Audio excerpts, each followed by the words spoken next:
Hello, my friends. This is Brian, the speaker for the dead. And a limited time engagement. I know. I really struggled with making content on my channel. I have been running a small business, and it has been hard for me to get on here and do this. I've made a ton of videos and never posted them because I just didn't feel like they did what I wanted them to do. But today I am making this video for a very special reason. Because, friends, I feel betrayed. I feel lied to today.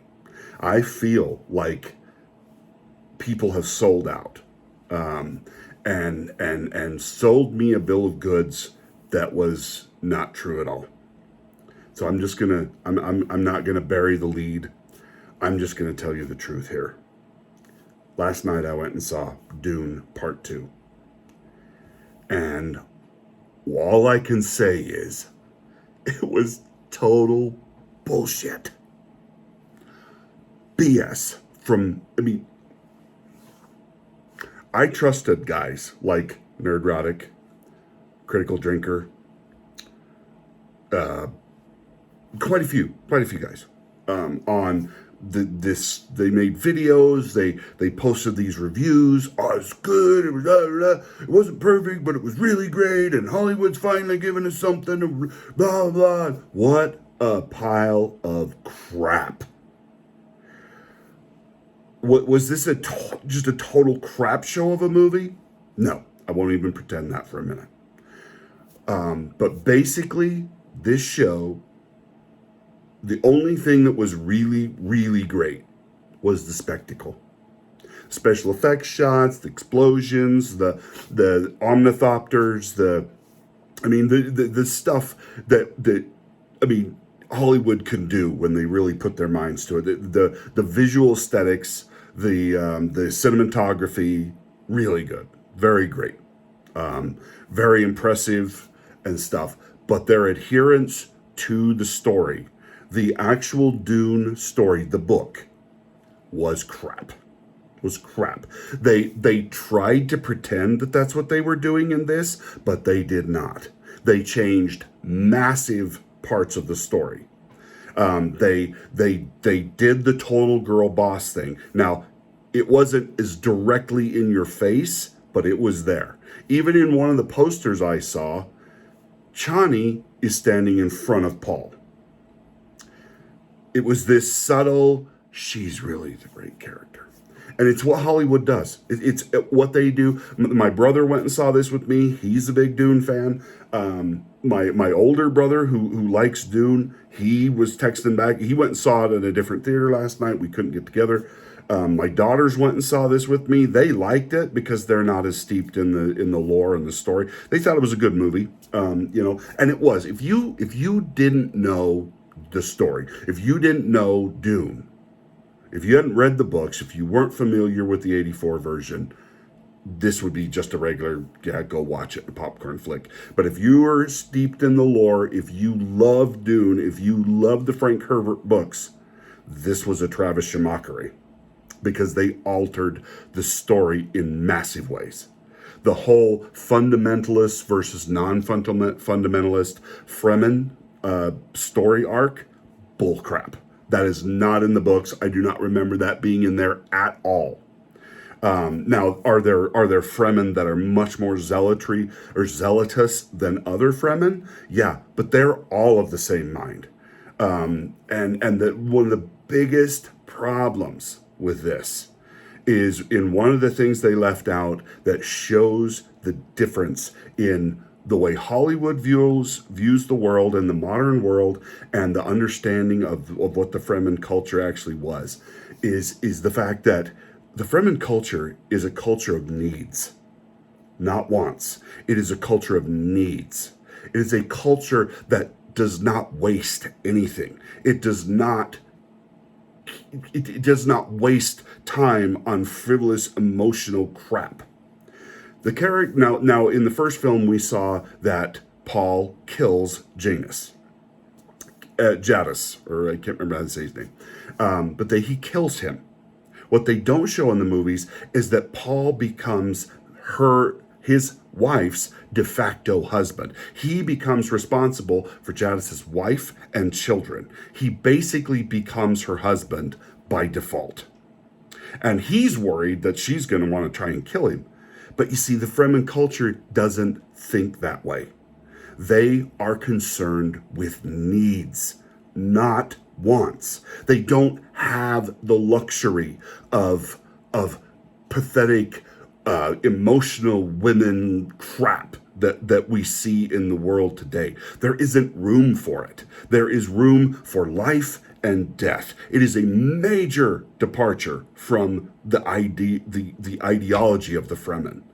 That he takes care of Jadis's wife, treats her with kindness. She treats him with honor because he defeated her husband, and she understands that they are a culture that is steeped in needs and honor above everything else, because everything else is a luxury, and luxury is not something that the Fremen think about or have. Not emotionally, not materially, nothing. Nothing is wasted in their culture. And it is a huge problem because it changes the story.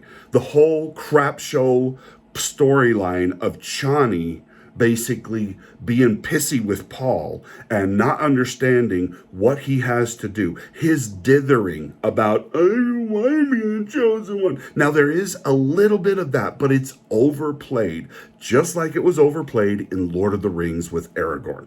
Aragorn knows who he is. Aragorn knows he is destined to be king. He accepts it. And they changed that major story arc. Now, I still love the Lord of the Rings films. They're great. Viggo Mortensen did a great job. But the whole idea of the only good leaders are leaders who don't want to be leaders. That's crap. That's absolutely crap. That's a lie. Yes, some leaders are reluctant leaders. Other leaders are born to it. And they know who they are, and they are amazingly fantastic leaders. And like, some people just know who they are. They don't dither. They don't wallow in all of this emotional diarrhea that we get from modern cinema. And it is really frustrating when I see a strong character made weaker because of their need to make men look weak. Now, they spend a lot of time on how strong and what a good fighter Chani is. Now, they show Paul as being a great fighter, too. And I didn't feel like they put one above the other, but they spend a little bit too much time trying to make it look like these two are super-duper equals. They're both good fighters, but in the end, Paul is the better fighter. Paul was trained by masters his entire life. Now, Chani grew up having to fight, but even in the Fremen culture, there is differences between men and women. They are not equals. They are not exactly the same. Their culture doesn't look at them the same because they understand. They don't show any of the child parts of that. The Fremen understand needing to have children and to carry on generations. Chani, they made his mother pregnant for the period of about 4 years. I'm sorry, did the Bene Gesserits carry their children for 4 years? But if you go to the books, the period that in the film they show as all of this stuff's happening, but yet his mother's pregnant that whole time. Well, that takes place over the course of years in the book, not in a couple of months. He doesn't bring spice production to a halt in a couple of months. That's not how it works. The time scale is completely screwed up on this film. Like, it is just messed up. Alia is alive. She is born when the Baron is killed, when he is dead. Sorry about my lighting. But this is seriously, they lied. These reviewers and all these people, I am so angry because they lied to me, and I went and wasted my money on a film that was not what they said it was. Was it visually pleasing? Was there a cool aesthetic? Yes. Did it follow the story? No. It departed in major parts, changing of cultures and how they do things and why they do things and why the Fremen are as strong as they are. They turned Stilgar into a comical zealot. They turned the Emperor into kind of a shadowy puppet dunce, completely miscast the Emperor, casting what's his face as the Emperor was way stupid. All they were looking for was a big name to try and bring in people. But they made him a dunce. He spends most of the movie asking his daughter, "Oh, what do you think I should do, sweetie, sweetie pee-pee? Pod, girl, my daughter?" It was pathetic. The Emperor is not like that at all. The Emperor is calculating, he is manipulative, he is just a mastermind. That's how he became the Emperor. How do you think he rose to the Emperor status amongst the great houses? He didn't do it by being a dithering old fart.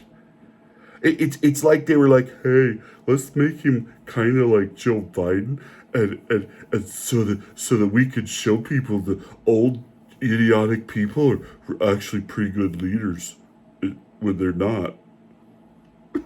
What? Oh my gosh. I could literally go off for hours about the screw ups, the miscasting, the alterations in the story. Chani does not hate Paul. She's not even mad at Paul. Chani, because she's a Fremen, understands the needs, understands Paul has to do things that maybe Paul doesn't want to do. She doesn't run away. She doesn't pout. She isn't a strong female woman who's going to go out there and prove it. None of that crap. Princess Yudalin is not the smartest person in the room. The Emperor is. She's calculating, manipulative, and trained by the Bene Gesserits. They got that right, but they have to try and pretend that the Bene Gesserits are more than what they are because women have to be, women are powerful. The Bene Gesserits are powerful because they work behind the scenes. They are manipulative. They take the characteristics of women and use their strengths to their best and most effective ability. Are they amazing fighters? Yes, they are. Yes, they are. Do they have the voice? Yes, they do, which was done better in the 84 version. I'm sorry, it just was. But seriously, what my takeaway from this video should be for you, if you're going to go watch a flawed adaptation of Dune, go watch the 84 version because it is truer to the true characters, to the true feelings, the true culture of these different groups. Much, much, much more so than what you get in this. This is an alteration, a modern storytelling of a reinterpretation for modern audiences of how girls are just as important. They're the same. There's no differences whatsoever. Yes, there are. Yes, there are. There are biological differences. There are things that women can do that men can't do, and vice versa. Women can be. The Fremen, the women are extremely good fighters, just like the men. They did get that right. But they're also women. They also bear children. That's a very important part of the Fremen culture, is having children. How do you think they became so numerous? Is that they had children. They trained their children to be tough. And it's, like I said, it's all about needs, which they did show a lot of that in the removing of water. There was a lot in this that was good. But the problem is the underlying culture was altered. And when you alter that, you alter the fundamentals of the story. You make Stilgar a crazy zealot who's just like,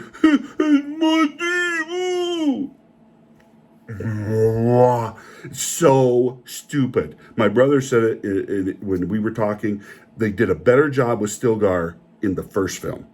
They turned him into a comical zealot in the second film. So they and anybody who tells you that they are not trying to crap on men in this film is blind. You're stupid. You see the women in these groups, Chani and his little friends, they're all like, "Ooh, we don't trust this. We're the Northerners. We're better than the stupid Southerners." Well, where does that sound familiar with? Oh, the Northerns are the elites, the people who understand. They went to college. Well, I mean, they might as well have said that. The Southerners, oh, they talk funny and they're stupid. They have a twang in their voice. Can't you hear the difference? Stilgar sounds like he's from the South. There are absolutely just just stupid, idiotic references to modern day and how we look at things. This was not a true adaptation of Frank Herbert's novels. It wasn't. And anybody who tries to tell you it was is full of crap, and they don't know what they're talking about. They don't know what they're talking about. They have not read the books. They do not understand the cultures behind these characters. These characters all come from a very defined culture. The whether it's the Sadrakar, whether it's it just, they are all specific. They all have great underlying cultures that lead and guide their decisions. What the Bene Gesserits have done to provide for that. But there wasn't the mothers trying to manipulate Paul into being something he doesn't want to be. Paul knows he's going to have to do this. Paul has the visions. He sees the future. He isn't excited about the fact that he's going to end up being the catalyst for millions of deaths, but he knows it's going to happen. He doesn't sit there and go, I don't want to go south. I don't want to go south. I don't want to go south. I don't want to go south. There's not any of that really happening in the books. He goes south all the time. That's where Chani spends most of the film. That her first kid is killed by an assassination attempt. Now, as I said, some of my details might be just a little off because I haven't read the books in a while. And I plan to fix that because I want to I want to wash my brain out of the crap that I just saw last night. Because it's so sad. They had such potential. It's such an opportunity here to actually do this the right way and show the Fremen culture for what it really was. It isn't about emotional outbursts. Chani understands. Chani understands what Paul has to do. Paul tells her, she will have my name and nothing else of me. He is not kind. He is not understanding. He doesn't love Eudolin. It's a political marriage. That's all it is. She gets nothing else from him. And they completely make that look like he's totally going to marry Eudolin, to take her kind, and she will be well in my keeping. Blah, blah, blah, blah, blah. What a bunch of crap.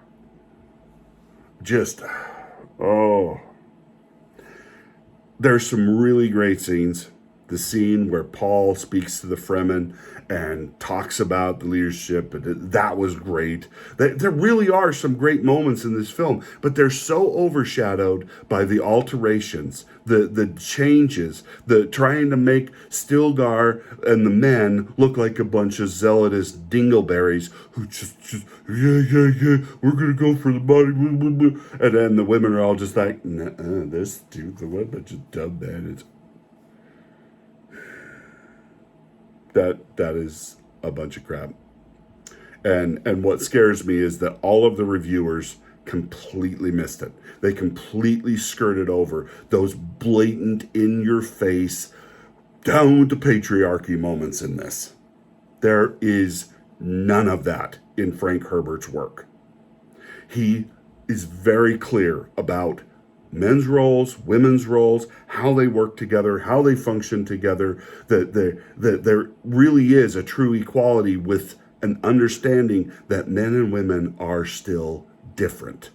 Something our culture today seems to not be able to understand.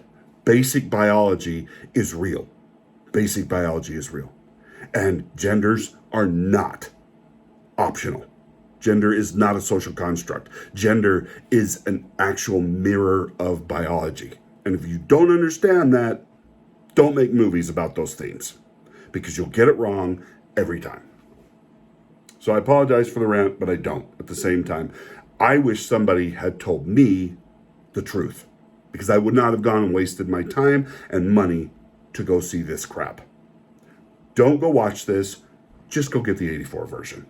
Just go get the 84 version. You'll be happier. It's not true to the book either completely, but it did a better job with the underlying cultures and the true. And I think had David Lynch been able to have free reign to make the Dune he wanted to make, we would have got the most faithful adaptation. Unfortunately, he didn't. He had studio interference, he had people telling him what to do, and it messed that film up. But even with all of its flaws, it's still a better adaptation than what I saw last night. By far. By far. Not even close. So, there's the truth, ladies and gentlemen. Anybody else telling you different? They're lying. They're being snookered. They're being sucked in by the bright lights and the pretty colors. Anyway, thanks for watching. You've been warned.